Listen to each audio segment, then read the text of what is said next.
Hello, friends. This is Padma from Padma's Home Stories. I hope you're all doing good. And இன்னைக்கு என்ன நம்ம kitchen routine and என்ன சமையல்ங்கிறது பார்க்கலாம். Readymade soya chunks வச்சுட்டு எப்படி ஒரு நல்ல டேஸ்டியான நியூட்ரிஷியஸ் சைட் டிஷ் ரொட்டி சாதம் எல்லாத்துக்கும் பண்ணுறதுங்கிறது பார்க்கலாம். இது சோயா சங்க்ஸ் வாங்குறப்போ நம்ம சின்னதாக அந்த காபூலி சனா சைஸில் இருக்கிற குட்டி குட்டி பால்ஸ் இருக்குது இல்லையா, அந்த டைப்பு வாங்குறது நல்லது. அது வேண்ட அளவு எடுத்துக்கிறப்போ நம்ம வந்துட்டு அது நல்லா ஸ்வெல் ஆகுங்கிறத ஒன்று கால்குலேட் பண்ணிவிட்டு அமௌண்ட் எடுத்துங்கோ. டபுள் த சைஸ் வந்தோடும். தண்ணியை நல்லா கொஞ்சம் லிப்பரெலாம் எடுத்துட்டு அது கொதிக்க தொடங்கினதும் இதை நல்லா போட்டு விட்றது. போட்டுட்டு கொஞ்சம் டஸ்ட் இருக்கிறத எடுத்து விட்றது. பொடி பொடியாக இருக்கும் கொஞ்சம் சிலப்போ அதை எடுத்துட்டு நல்லா கொதிக்கிற தண்ணியில் போட்டுட்டு 5 to 10 minutes அது நம்ம டபுள் சைஸ் வரது வரை நல்லா கொதிக்க வச்சு விட்றது. சிம்மில் வச்சு கொதிக்க வைக்கிறது. கொதிக்க வச்சுட்டு ரன்னிங் வாட்டரில் நல்லா வாஷ் பண்ணிவிட்டு அதுக்கப்புறமா அதில் இருக்கிற தண்ணியை நல்லா புழிஞ்சு எடுத்து ட்ரையாக வச்சுட்டு விட்றது. So the base is ready. Instead of vegetable நம்ம இது யூஸ் பண்ணுறோம். வெஜிடபிள் கட் பண்ணுற டைம் வந்துட்டு நமக்கு சேவ் ஆகும். ஆனால் அந்த எஃபர்ட் இதை வந்துட்டு நல்லா பாயில் பண்ணி தண்ணியை ஸ்க்வீஸ் பண்ணி எடுக்கிறதுக்கு அந்த எஃபர்ட்டு போட வேண்டியதாக இருக்கும். Nothing comes easy in life இல்லையா. இது பண்ணி வச்சுருந்தாச்சு சொன்னாக்கா நெக்ஸ்ட்டு இதுக்கு வேண்டிய மசாலா வந்துட்டு ஆல்மோஸ்ட் சேம் லைக் சோலே பண்ணுற மாதிரி தான். ஒன்லி திங் இந்த இது எல்லாம் போட மாட்டோம், ஸ்பைசஸ் எல்லாம் போட மாட்டோம்.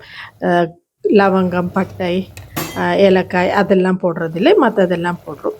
பச்சை தக்காளியும் பச்சை வெங்காயமும் வதக்க வேண்டாம், அப்படியே அரைச்சிக்கிறது. வேண்ட அளவு பச்சை மிளகா போட்டுக்கிறது. பச்சை மிளகா கம்மியாக போடுங்க, ஏன்னா இது லாஸ்ட்டில் நம்ம பெப்பர் பவுடர் போட்டுட்டு ஸ்பைஸ் அப் பண்ண போகிறோம். அப்புறம் உப்பு மஞ்சள் பொடி போட்டுட்டு இந்த மாதிரி அந்த கிரேவியை கொதிக்க விட்டு ஆயில் செப்பரேட் பண்ணுற மாதிரி வச்சுக்கிறது. கூட ஜிஞ்சர் கார்லிக் பேஸ்ட்டும் ஆட் பண்ணணும். இப்போ நல்லா அது தண்ணி விட்டு அந்த பச்சை வாசனை போகிற அந்த ஸ்டேஜ் வரும் இல்லையா, அது வரை நல்லா வதக்கி எடுத்துக்கிறது. மசாலா கூட நல்லா ப்ரிப்பேர் பண்ணி வச்சுருக்கிற சோயா சங்க்ஸு இது கூட மிக்ஸ் பண்ணிவிட்டு மீடியம் ஃப்ளேமில் வச்சுட்டு நல்லா சேர்த்தி எடுக்கிறது. அது நல்லா ட்ரை ஆகி அந்த மசாலா எல்லாம் இதில் பிடிச்சிக்கும். அந்த நல்லா டோட்டலாக ஆல்மோஸ்ட் ட்ரை ஆன டயத்தில் நம்ம கரம் மசாலாவும் தனியா ஜீரா பொடியும் போட்டு மிக்ஸ் பண்ணி கொடுக்கறது. இந்த 2 மசாலாவும் நல்லா அந்த சோயா சங்க் கூட சேர்ந்துன்றதுக்கு அப்புறமா பெப்பர் பவுடரை ஸ்ப்ரெட் பண்ணிவிட்டு நல்லா பெரட்டி கொடுத்துட்டு சிம்மில் வச்சுட்டு விடுறது. அப்புறமா இன்னும் கொஞ்சம் கூடி ட்ரை ஆயாச்சு, அப்படி சுண்டல் மாதிரி ஆயிருக்கு சொன்னாக்கா அந்த ஸ்டேஜில் கேஸை ஆஃப் பண்ணி விடணும். ஆஃப் பண்ணிவிட்டு குக்கரில் பண்ணுறது சொன்னாக்கா லிட்டை போட்டு வெயிட்டை போட்டு வச்சு விட்றது. ஸோ தட் எல்லாம் சேர்ந்துண்டு அதுலேயே ரெஸ்ட் பண்ணி மசாலா மிக்ஸ் ஆகி நல்லா செட் ஆகிடும். அதர்வைஸ் ஏர் டைட்டாக மூடி வைக்கிறது, அவ்வளவுதான்.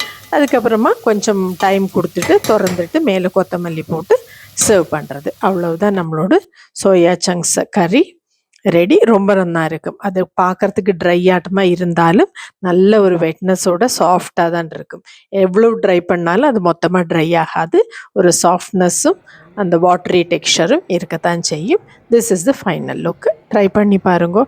இது சாதத்து கூடயும் ரொம்ப நல்லா இருக்கும். தயிர் சாதத்து கூட தொட்டுண்டு சாப்பிட்றதுக்கு சூப்பராக இருக்கும். சப்பாத்தி, ரொட்டி, பராட்டா, பூரி எல்லாத்து கூடயும் ஒரு நல்ல சைட் டிஷ்.